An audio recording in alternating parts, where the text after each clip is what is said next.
खान चमकनी तो लेके। अस्सलाम वालेकुम सर, ये एक मशकूक गाड़ी भागी है सर, हमने रोका है।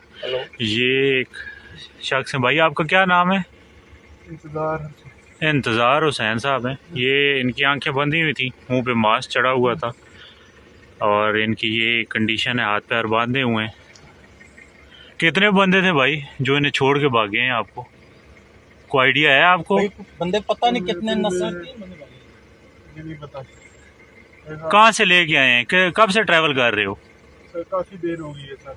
हाथ खोलो यार, पानी पिलाओ सर। पानी दे यार, गड्डी पानी लेके बंदे पानी पिलाओ यार, इसके हाथ पैर खोलो।